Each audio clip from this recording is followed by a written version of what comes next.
iyo uhisemo kuba umugabo uba umugabo, yego, iyo uhisemo kuba imbwa uba imbwa, yego. buriya umuhinzi arahinga ejo bikarumba kubera ko ibihe byagenze nabi, ntabwo umurima ugurisha, ashaka agafumbire agasubirayo akajya guhinga, ahanze kwera ibijumba ejo hakera ibijumba, yego, uri kubyibaza.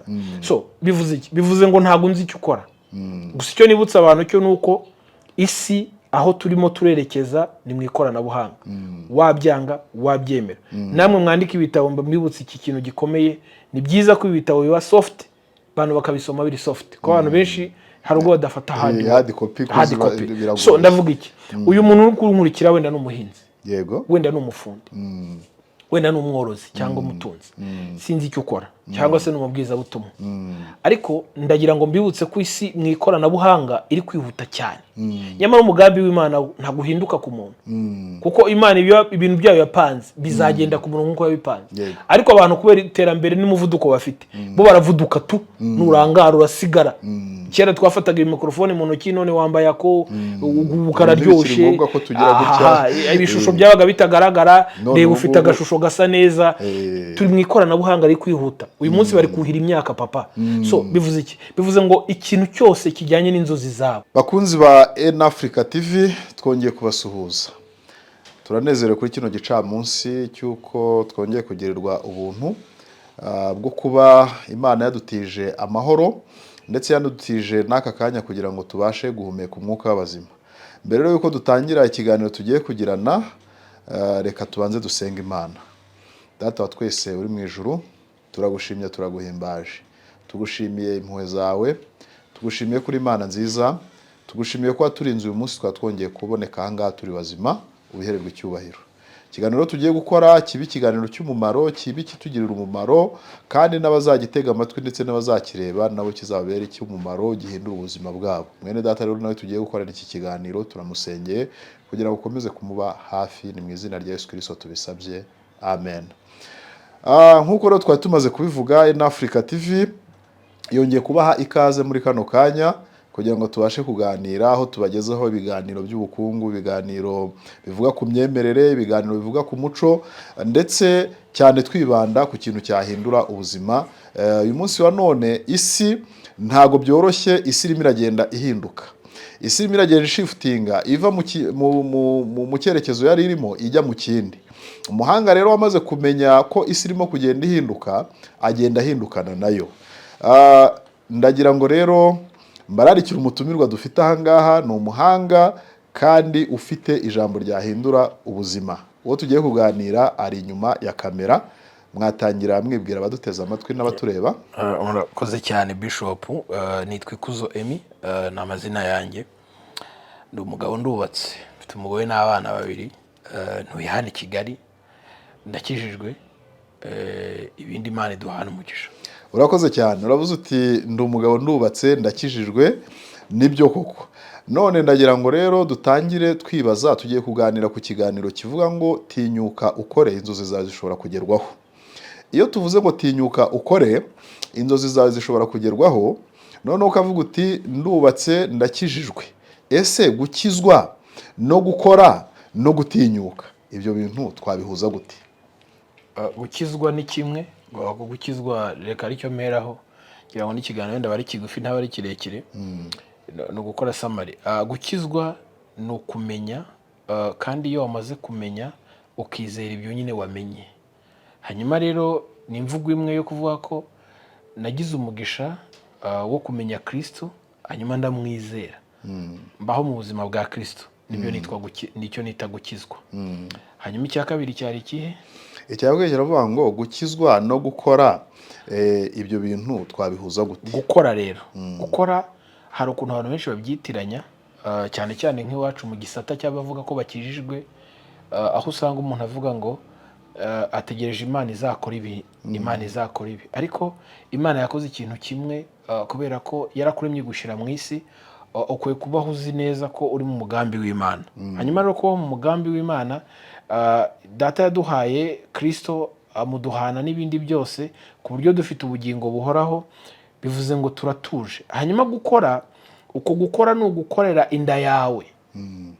gukorera inda yawe rero nta kindi ni uko ugomba gukora imirimo igomba kukubeshaho no kugutunga. Aha rero hari ikintu wavuze kivuga ngo isi irimo irahindukira. Uko guhindukira ku isi kurahindukirana n'abantu bigendanye n'aho icyerekezo cy'isi kiri kugana. Nivuga ngo niba naravutse bahingisha amaboko bigiye kurangira, abantu bagiye guhingisha imashini kugira ngo byihute. Ibyo rero nibyo bita gukora, kuko gukora ni igihe urimo utekereza, ugakoresha ibitekerezo byawe, ukabikoresha ingingo wahaye kugira ngo zikore, ni amaguru ari bugende, ni amaboko ari bukora ibyo bintu, ni ubwonko buzima, kandi ugomba kubona umusaruro w'ibyo wakoze byanze bikunze. Ibyo rero nibyo bita gukora. Kubihuza rero ni uko kuba nkijijwe first of all ni ikintu cya mbere, ariko kigeraho gihura na ame n'ubugingo. Hanyuma rero umubiri wanjye ubaho mu buzima busanzwe ni uko ugomba kurya, ariko kurya ibyo ngewe nagize nakoreye. Ntago mbaho ntakora, ahubwo ndakora kugira ngo mbone ibyo nsarura mbashe kurya. Hanyuma wa mubiri uriho umeze neza urimo n'umwuka ugomba kuzasubira kuri nyirawo. Umwuka uzasubira kuri nyirawo ni bwa bugingo. Twe rero hari ibyo tutabona. Buriya abantu bankurikiye babyumve, isi y'ibifatika ibayeho mu isi y'umwuka y'ibyo tutabona. Sibyo? Uvuga ngo bishop twicaranye aha, hari undi bishop mu mwuka nge ntabona. Uwo bishop ashaka kuba nyicaye imbere avuga ati cyaye mu wagikubita inkonje. Ntabwo wongeye mubona. Ariko uwo akontorora uri hano ndi kureba. Sibyo? Ibyo rero abantu bagomba kubimenya byanze bikunze, kuko isi y'umwuka ni ikontorora isi y'ibifatika twe tubona. Niyo mpamvu isengesho ryavuze ngo bibe mu isi nk'uko biba mu ijuru. Ubwo bivuze ngo hari bibanza kuba hariya mu mwuka twe tutabona. Niyo mpamvu utekereza ikintu ukagikora. Iyo ugikoze nuko cyabanje kuba muri wowe nge ntagiraga ntabonaga. So nshatse kubihuza nuko. Yes, turi mu kiganiro tinyuka ukore inzozi zawe zizagerwaho. Emi uri umunyamakuru wigenga. Ndagira ngo noneho rero dufate icyo kintu cyo kuvuga ngo tinyuka ukore inzozi zawe zizagerwaho. Iyo kubonye nk'umunyamakuru wigenga, uyu munsi twagutumiye nk'umunyamakuru wigenga, ariko rero ufite umurimo ukora, uwo murimo ari nawo utuma umuryango ushobora kubaho, ndetse na yanda wavuze uyihahira. Ibyo bintu wabigezeho ute? Icya mbere njya nkunda kubibwira abantu bakabifata mu buryo bumva bwabo, ariko bishop buri inzira n'ebyiri. Hari umucyo, hari n'umwijima. Hari ukuri, hari n'ikinyoma. Ibyo byo tubyemeranyeho. Ariko byanze bikunze muri ibyo bintu byo uko ari bibiri, hari kimwe kiganza ikindi. Ndashaka kubivuga mu buryo benshi bikanga ibisa n'umugisha bitari umugisha. Niyo mpamvu umuntu azabona umugisha, yamara kubona umugisha wenda avanye ku bantu runaka, hari utangwa n'ababyeyi. Sibyo? Umubyeyi ashobora kuguha inzu ariko iri mu cyamunara. Ibyo uzabigiramo amarira. Sibyo? Umuntu ashobora kuguha umugisha wifatika ariko uzagiraho ingaruka. Ariko hari akantu kamwe nasomye kavuga ngo umugisha Imana itanga ntago uzaho umubabaro. Nta mubabaro uzaho. Ariko ibyo twikanga bimeze nk'iki? Nk'umugisha. Byanze bikunze. So ibi ndabivuga kubera ihe mpamvu. Iyo tuvuze ngo amahitamo y'umuntu, bivuze ngo wenda ngiye nuko abantu benshi wenda batazuhamya bwanjye, ariko uko nabyirutse nisanga ndi kwirera ndi muto. Ariko abana benshi twabanye mu buzima bwo narimo barangiritse. Koko benshi bahisemo, urumva twari hafi y'ibiyobyabwenge, twari hafi yo kuba iyo twakwiba, kuko niba abana birera mubona bito ba Rwanda rw'ejo, urumva mu kubyiruka kwanjye niko mbisanze. So ndavuga iki? Ndavuga ko guhitamo kwanjye buri muntu wese muri agira imyuka ibiri igendanye n'iyo nzira. Kuko niba hari ukuyobora mu nzira nziza, hari n'ukuyobora mu nzira mbi. So bivuze ngo iyo uhisemo neza, Imana ishigikira ibitekerezo byawe. Buri benshi bavuga amahirwe, nge sinjya nemera amahirwe. No. Ahubwo nemera ko amahitamo yawe ashigikirwa. Kandi abenshi amahirwe bavuga yuko ngo iyo dusenze cyane Imana izana umugisha. Ibyo turabibona. Nshobora kugira amahirwe nkabona amafaranga, kuki amahirwe utayemera rero kandi ari Oya, ntago nemera amahirwe. Dusobanurire. Ndakubwira impamvu ntemera amahirwe. Uvuga ngo ntago ushobora kumbwira ngo wahisemo nabi, ngo umaze guhitamo nabi, ngo ugira amahirwe ngo ibyo wahisemo birakunda. Sibyo? Kubera iki? Uvuga ngo dufite umwanzi, urumva iteka ushigikira ibikorwa by'abicanyi kugira ngo babigereho. Babi, reka dukoreshe wenda babi. Kugira ngo babigereho. Ntabwo Imana izaza gusapotinga igitekerezo cyawe cy'ubugizi bwa nabi.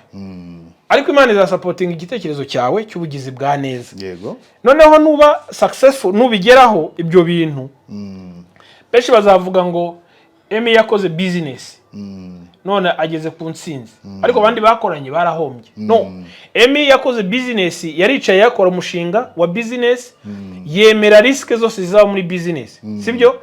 Yemera kwihambira, noneho agira wenda nicyo nakwita tala, impano, sibyo? Igendanye no kuko azi gutereta abakiriya. Yego. Icyo ni kimwe. Kabiri, azi gucuruza ibitunguru byahomba, karangura inyanya. Yego. Kimwe kirabura ikindi kikaza.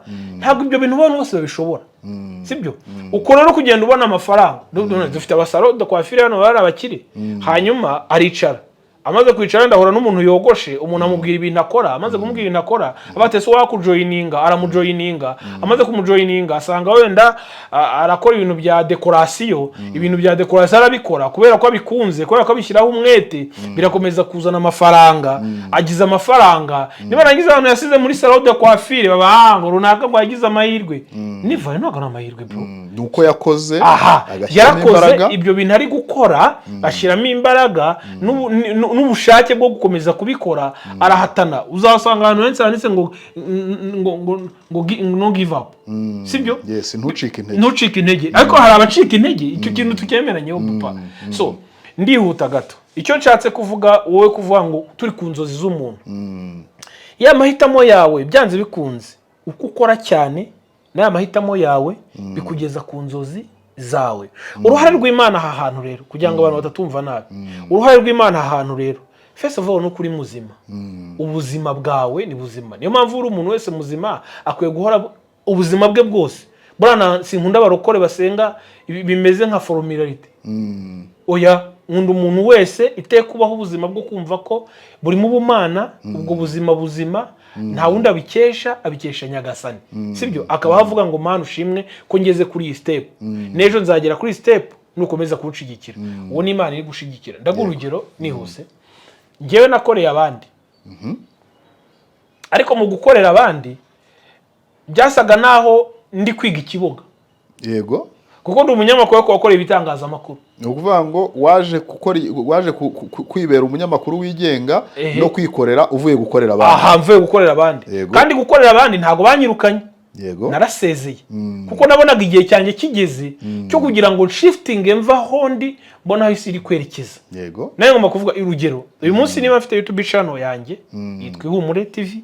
So na ahantu ndi butanga igitekerezo cyanjye, chief editor atari buzemo ngo editing ibyo navuze.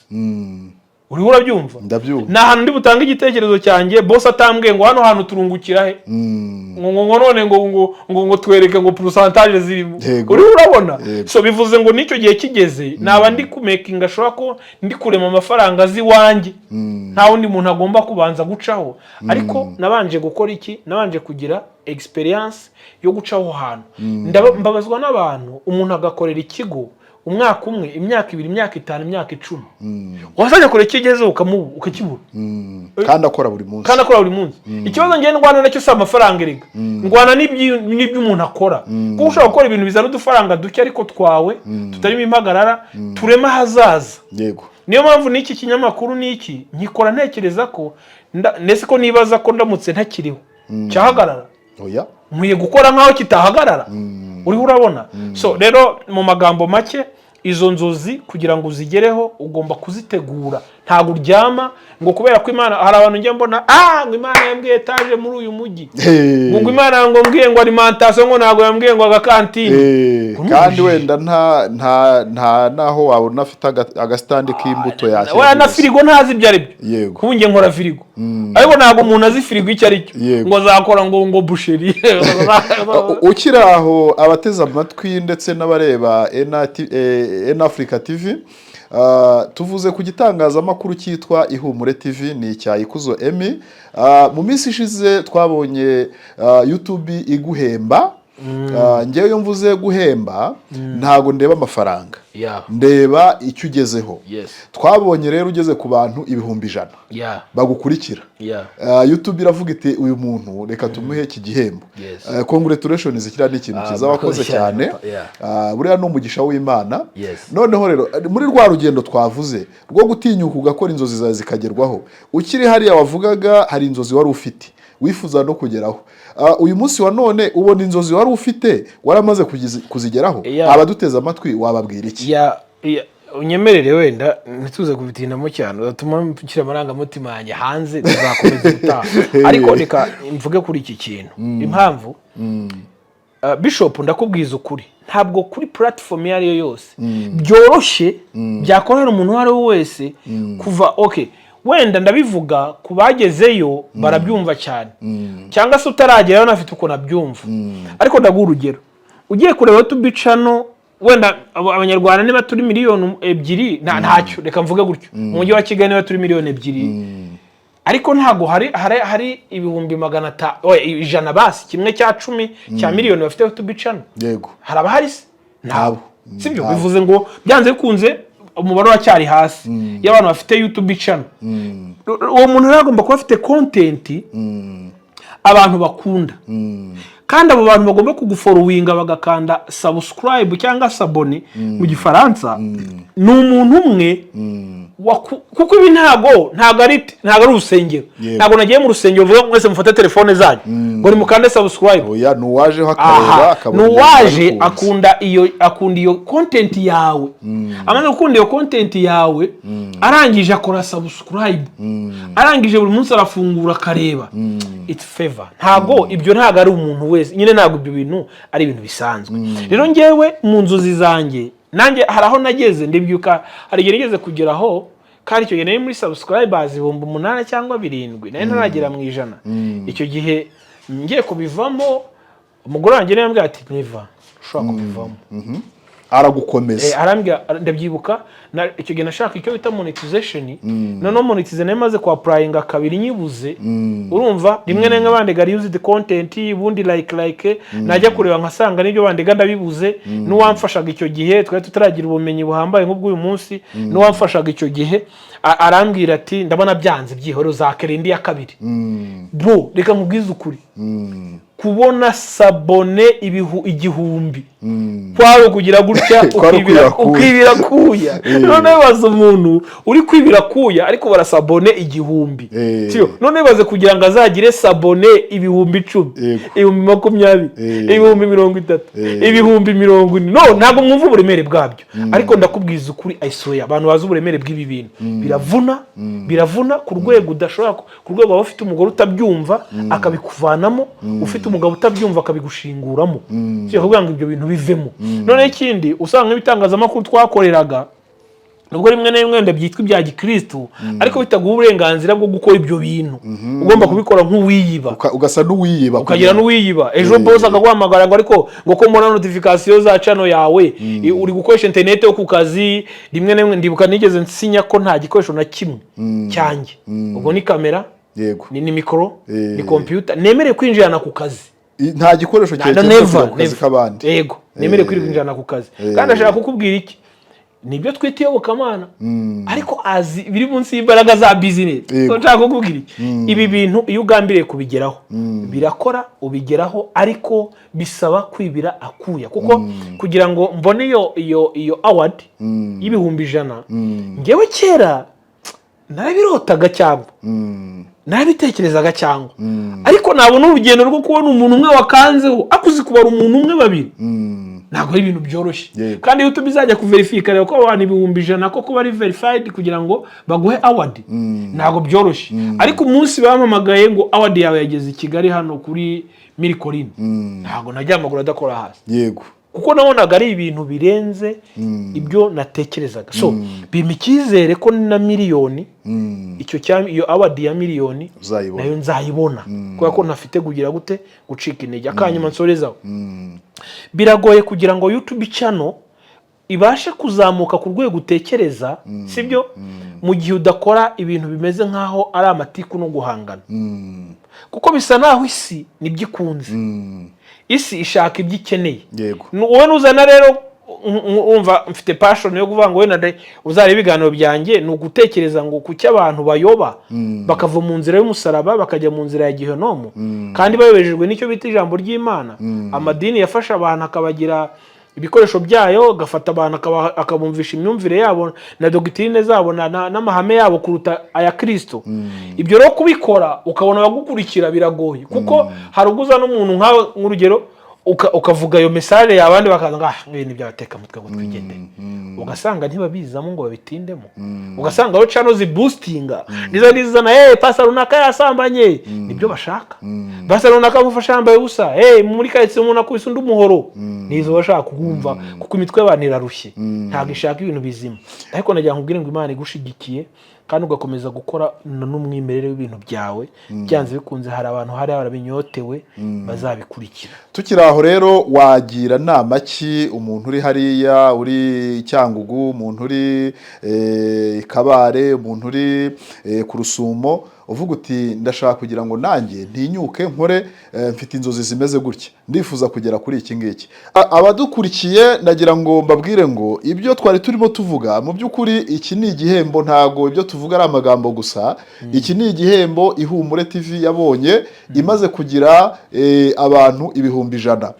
Nkuko rero uyu muyobozi w'iki gitangazamakuru yavugaga, twamutumiye kugira ngo aze adusangize runo rugendo rwo kugira ngo abashe kugera kuri aba bantu twari turimo tuvuga 100,000. Tubonye uburyo yacitse intege, tubona uburyo hari aho yageze akavuga ati oya, ati ngiye kubivamo, ariko umugore we akamubwira ati oya sigaho ibivamo. Noneho rero twari turimo twibaza, ese wagira inama ki umuntu uri Bukavu, umuntu, kuko iki gitangazamakuru cya Africa TV hari abantu bari muri Repubulika ya Demokarasi ya Kongo bagikurikira, hari abari Bugande, hari abari muri Tanzania, ndetse no hanze y'iki gihugu, hari n'abari naha mu Rwanda.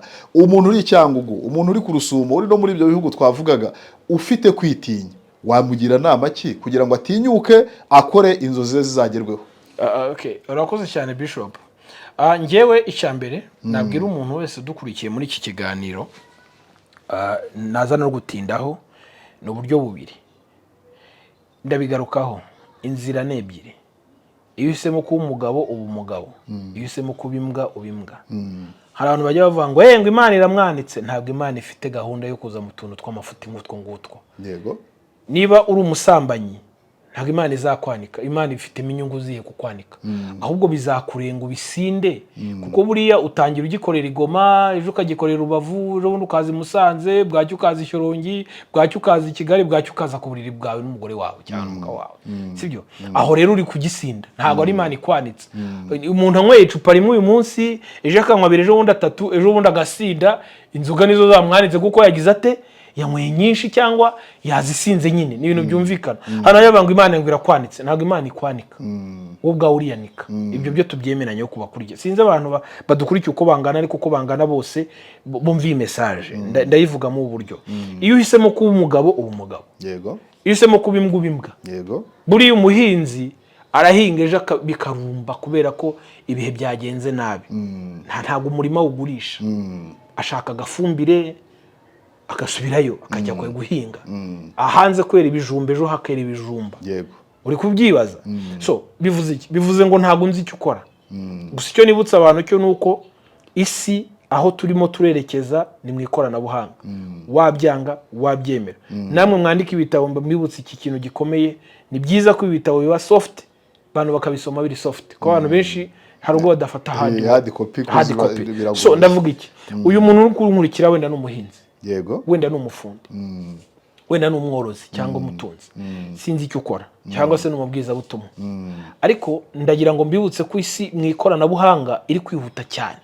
Nyamara umugambi w'Imana ntabwo uhinduka ku muntu, kuko Imana ibintu byayo yapanze bizagenda ku muntu nk'uko yabipanze. Ariko abantu kubera iterambere n'umuvuduko bafite, bo baravuduka tu, nurangara urasigara. Kera twafataga mikrofone mu ntoki, none wambaye ako ukararyoshe, ibishusho byabaga bitagaragara, reba ufite agashusho gasa neza. Turi mu ikoranabuhanga riri kwihuta. Uyu munsi bari kuhira imyaka papa. So bivuze iki? Bivuze ngo ikintu cyose kijyanye n'inzozi zawe, uburyo bwose watekereza kugikoramo, sibyo? Gikore kandi ugikora umaramaje wumva ko byanze bikunze uzabona intsinzi. Ukiri aho uravuze uti ikintu cyose kijyanye n'inzozi zawe. Twari turi ku muntu urimo umaze igihe atekereza, noneho wa muntu uvuga uti mfite wenda kapitale ntoya cyangwa se mfite igishoro gitoya. Twabonye urugendo watangiye, uburyo ibibazo wagihura nabyo mu kugira ngo ugere mu kwikorera, ugere no kuri urwego rwo gutinyuka kugeza uyu munsi aho tumaze kubona ko noneho na YouTube nayo yavuze itari ku uyu muntu turabona tumuzi. Aho ngaho reka tumushimire, reka twirengagize abari inyuma yawe bagenda bagushimira buri munsi bakubwira ati ibi bintu urimo gukora n'ibizima. Abateze amatwi rero n'abakurikiye N Africa TV turimo tugera ku musozo. Ese uriya muntu umaze imyaka 5 ari mu nzozi ashaka kugira ngo ajye gutangira ariko akongera akagaruka, uwo muntu wamuha nama ki yahindura ubuzima bwe? Icya mbere, ntago hari abantu bakubwira ngo gusenga tubyumve kimwe Bishop.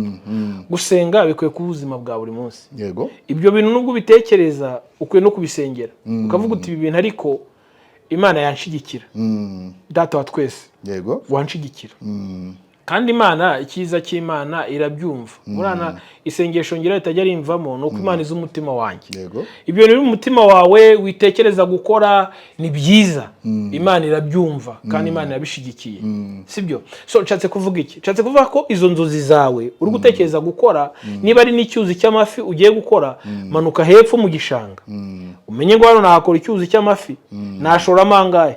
Ese barankundira? Bisaba ibyangombwa ki kugira ngo ibi bintu mbikore? Sibyo? Ngiye gucuruza amagi, nkwiye kuganira n'abantu bacuruje amagi. Kubona urugero, hari umudamu umwe Kayonza ndashaka kuba ari kunyumva, yigeze gushegera ibintu byo gukora imiti y'amatungo, ariko nta nosiyo afite ku miti y'amatungo, nta kantu na kamwe azi ku bijyanye n'imiti y'amatungo, ariko ngo yizeye ngo mubyara we azabizanamo wabyize. Mubyara we abizamo, amaze kubigeramo akavoma ya miti baranguye agashyira mu tundi ducupa akashiramo amazi, basi inka zarapfuye ziraramburura amatungo baramufunga. Urumva uje kubikora ntabwo igitekerezo ari nyiracyo, ahubwo hari undi ugiye kubizamo. So izo nzozi zawe no kubanza kumenya ngo izi nzozi zanjye nzakenera nde tuzakorana.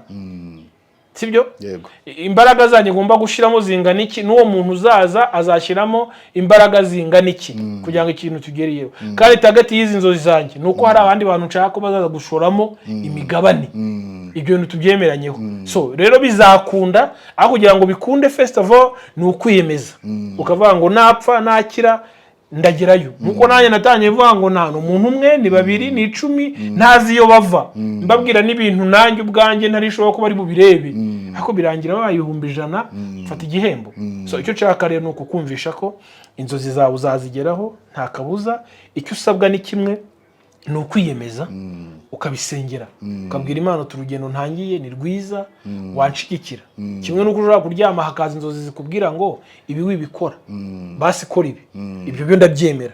Izo nzozi ntiziza rimwe, ziza kabiri, ziza gatatu, ariko wenda byibuze zikwereka undi murongo ushobora kujyamo ujyanye n'icyo wowe ukunda wakora. Kuko usanga umuntu nkakunda gucuruza ariko ntazi ngo bacuruza gute, ntazi ngo imvune ziba mu gucuruza nizi. Ukeneye kujya gushakisha amakuru ku bijyanye n'ubucuruzi, sibyo?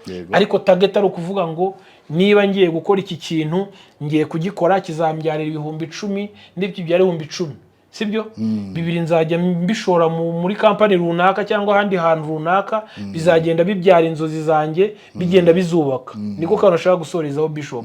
Buri kintu kigoye dukukije aho isi iri kwerekeza, sibyo? Ni ukuvuga ngo uyu munsi niba mfite uruganda cyangwa akantu gato k'uruganda gacitse, niba ugashaka kadoda imipira, mbasha kubona 10,000 ku kwezi.